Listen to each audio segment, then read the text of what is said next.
চাই আছে টাইমেডৰ ষ্টুডিঅ'ত মই হৰদগানৰ লৈ আহিছো আন এক গুৰুত্বপূৰ্ণ খবৰ।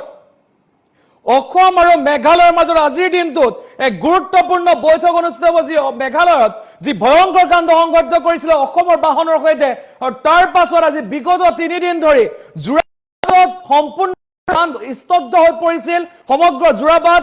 মেঘালয়ৰ পৰা কোনো বাহন আহিবলৈ দিয়া নাছিলে, আৰু অৱশেষত মেঘালয় চৰকাৰ আৰু অসম চৰকাৰৰ মাজত এক গুৰুত্বপূৰ্ণ বৈঠক অনুষ্ঠিত হ'ব। দিনৰ 11:30 বজাত কইনাধৰাত অনুষ্ঠিত হ'ব বিশেষ বৈঠক, আৰু য'ত উপস্থিত থাকিব অসমৰ সীমান্ত সুৰক্ষা মন্ত্ৰী অতুল বৰাৰ লগতে যি মেঘালয়ৰ উপ মুখ্যমন্ত্ৰী এছ ধৰ উপস্থিত থাকিব, আৰু ৰাজ্যিক অতিথিশালাত অনুষ্ঠিত হ'ব এই বিশেষ বৈঠক। আমি জনাবলৈ চেষ্টা কৰিছো এই মুহূৰ্তত সমগ্ৰ খবৰ। অসম মেঘালয়ৰ ভয়ংকৰ ঘটনা সন্দৰ্ভত গুৰুত্বপূৰ্ণ বৈঠক দিনৰ 11:30 বজাত কইনাধৰাত অনুষ্ঠিত হ'ব এই বৈঠক। কইনাধৰাৰ ৰাজ্যিক অতিথিশালাত অনুষ্ঠিত হ'ব এই বিশেষ বৈঠক, আৰু উপস্থিত থাকিব অসম চৰকাৰৰ সীমান্ত সুৰক্ষা মন্ত্ৰী অতুল বৰা, মেঘালয় চৰকাৰৰ তৰফৰ পৰা উপস্থিত থাকিব উপ মুখ্যমন্ত্ৰী এছ ধৰ, আৰু সমান্তৰালকৈ উপস্থিত থাকিব দুইখন ৰাজ্যৰ মুখ্য সচিবৰ লগতে বহু শীৰ্ষ বিষয়াই অংশগ্ৰহণ কৰিব এই বিশেষ বৈঠকখনত। আমি জনাইছো এই মুহূৰ্তৰ সমগ্ৰ খবৰ আমি জনাবলৈ চেষ্টা কৰিছো।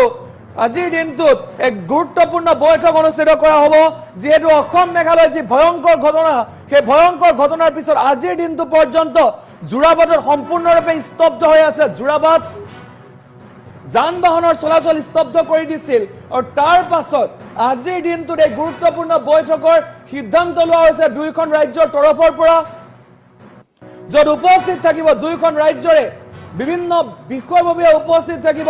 মেঘালয় চৰকাৰৰ উপ মুখ্যমন্ত্ৰী এছ ধৰ উপস্থিত থাকিব, সমান্তৰালকৈ উপস্থিত থাকিব অসম চৰকাৰৰ সীমান্ত সুৰক্ষা মন্ত্ৰী অতুল বৰা, আৰু দুই ৰাজ্যৰ মুখ্য সচিবৰ লগতে শীৰ্ষ বিষয়াই এই বিশেষ বৈঠকত অংশগ্ৰহণ কৰিব। আৰু এই বিশেষ বৈঠকখনৰ পিছতে পৰৱৰ্তী যি পদক্ষেপ সেয়া পোহৰলৈ আহিব। আৰু ইতিমধ্যে প্ৰত্যেকগৰাকী লোকে যিহেতু বিচাৰিছিলে যে মীমাংসা হোৱাটো অসম চৰকাৰৰ তৰফৰ পৰা কোৱা হৈছিলে, মুখ্যমন্ত্ৰী ডক্টৰ হিমন্ত বিশ্ব শৰ্মাৰ তৰফৰ পৰা কোৱা হৈছিলে, এক বিশেষ মন্তব্য কৰিছিলে ফেচবুক জৰিয়তে যে এই সন্দৰ্ভত আলোচনা কৰা হ'ব বা দুয়োখন ৰাজ্যৰ মাজত শান্তি শৃংখলা বৰ্তাই ৰখা হ'ব। আৰু ইতিমধ্যে আজিৰ দিনটোত দিনৰ 11:30 বজাৰ লগে লগে এই বিশেষ বৈঠকখন অনুষ্ঠিত হ'ব। কইনাধৰা যি ৰাজ্যিক অতিথিশালা আছে, সেই ৰাজ্যিক অতিথিশালাত এই বিশেষ বৈঠক অনুষ্ঠিত হ'ব। খবৰ আমি জনাবলৈ চেষ্টা কৰিছো। 3 দিন ধৰি উত্তপ্ত পৰিস্থিতিৰ সৃষ্টি হৈ আছে অসম মেঘালয় সীমান্তত, অৰ্থাৎ যোৰাবাটত উত্তপ্ত পৰিস্থিতিৰ সৃষ্টি হৈ আছে, আৰু সেই সমূহৰ প্ৰতি লক্ষ্য ৰাখি এতিয়া আজিৰ দিনৰ 11:30 বজাৰ লগে লগে এই বিশেষ বৈঠক অনুষ্ঠিত হ'ব। দুয়োখন ৰাজ্যৰ বহু শীৰ্ষ পদস্থ বিষয়ে উপস্থিত থাকিব মেঘালয় চৰকাৰৰ উপ মুখ্যমন্ত্ৰী এছ ধৰ, সমান্তৰালকৈ অসমৰ সীমান্ত সুৰক্ষা মন্ত্ৰী অতুল বৰা উপস্থিত থাকিব এই বিশেষ বৈঠকত। আৰু ইতিমধ্যে এই বিশেষ বৈঠকখন 11:30 বজাত অনুষ্ঠিত হ'ব। কইনাধৰা যি ৰাজ্যিক অতিথিশালা আছে, অতিথিশালা অনুষ্ঠিত কৰা হ'ব। আৰু ইতিমধ্যে মেঘালয়ৰ তৰফৰ পৰা অসমৰ ফালে কিন্তু ইতিমধ্যে কোনো বাহন আহিবলৈ দিয়া নাই, সকলো বাহন স্তব্ধ হৈ আছে। আজিৰ দিনটোতো কিন্তু স্তব্ধ হৈ আছে বাহনৰ চলাচল, সেয়া লাগিলে আৰক্ষীৰ বাহন হওক বা অত্যাৱশ্যকীয় সামগ্ৰীৰ বাহন হওক, কোনো ধৰণৰ বাহন আহিবলৈ দিয়া নাই, কেৱল মাত্ৰ জৰুৰীকালীন বাহন আহিবলৈ দি আছে। আৰু বিগত 3 দিনত যথেষ্ট পৰিৱেশ উত্তপ্ত হৈছিলে অসম মেঘালয় সীমান্তত, আৰু ইতিমধ্যে আজিৰ দিনটোত এই বিশেষ ৰুদ্ধতাৰ বৈঠকখন অনুষ্ঠিত হ'ব, আৰু যাৰ কাৰণে এতিয়া সাজু হৈছে প্ৰতিগৰাকী সাজোৱা দেখিবলৈ পোৱা গৈছে। বহু উচ্চপদস্থ বিষয়া উপস্থিত থাকিব এইখন যি বৈঠক, এই বৈঠকত উপস্থিত থাকিব যিগৰাকী উপ মুখ্যমন্ত্ৰী, মেঘালয় চৰকাৰৰ উপ মুখ্যমন্ত্ৰী আহিব এই বিশেষ বৈঠকলৈ। দিনৰ 11:30 বজাত অনুষ্ঠিত হ'ব এই বিশেষ বৈঠক। কইনাধৰা যি ৰাজ্যিক অতিথিশালা আছে, এই অতিথিশালা অনুষ্ঠিত হ'ব বিশেষ বৈঠক, আৰু এই বৈঠকৰ পিছতে বহু গুৰুত্বপূৰ্ণ সিদ্ধান্ত গ্ৰহণ কৰা হ'ব।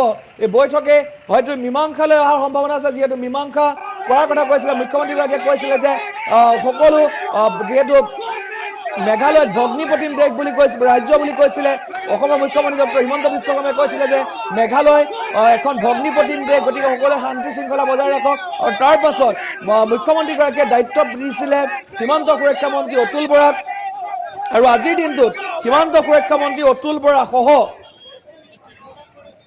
বহু বিষয়ববী আৰু উপমুখ্যমন্ত্ৰী অৰ্থাৎ মেঘালয় চৰকাৰৰ উপমুখ্যমন্ত্ৰী এছ ধৰকে ধৰি দুয়োখন ৰাজ্যৰ মুখ্য সচিব উপস্থিত থাকিব এই বিশেষ বৈঠকত আৰু এই বৈঠকতে বহু গুৰুত্বপূৰ্ণ সিদ্ধান্ত গ্ৰহণ কৰা হ'ব জনাইছো এই মুহূৰ্তৰ এই খবৰ আমি জনাবলৈ চেষ্টা কৰিছো আৰু আৰু এই বৈঠকৰ পিছতে হয়তো এই যি উত্তপ্ত পৰিস্থিতি বা সামকতাৰ কিছু সম্ভাৱনা আছে যদিও বৈঠকৰ এতিয়ালৈকে কোনো একো তথ্য লাভ কৰা নাই যিহেতু 11:30 বজাৰ লগে লগে বৈঠক আৰম্ভ হ'ব আৰু বৈঠকৰ পিছতে আমি আপোনালোকক জনাবলৈ চেষ্টা কৰিম বৈঠকত কি হৈছে বা কেনেধৰণৰ পদক্ষেপ গ্ৰহণ কৰিছে সকলোখিনি কথা আমি জনাবলৈ চেষ্টা কৰিম কিন্তু এইখিনিতে ক'ব লাগিব যে দিনৰ 11:30 বজাৰ লগে লগে এই গুৰুত্বপূৰ্ণ অৰ্থাৎ এই ৰুদ্ধদ্বাৰ বৈঠক অনুষ্ঠিত হ'ব আৰু 11:30 বজাৰ লগে লগে প্ৰতিগৰাকী অসমৰ সীমান্ত সুৰক্ষা মন্ত্ৰী অতুল বৰা তাত উপস্থিত থাকিব সমান্তৰালকৈ উপস্থিত থাকিব যি মেঘালয় চৰকাৰৰ উপমুখ্যমন্ত্ৰী এছ ধৰকে ধৰি দুয়োখন ৰাজ্যৰে মুখ্য সচিবৰ ধৰি আৰু বহু বিষয়ববীয়া উপস্থিত থাকিব আৰু ইতিমধ্যে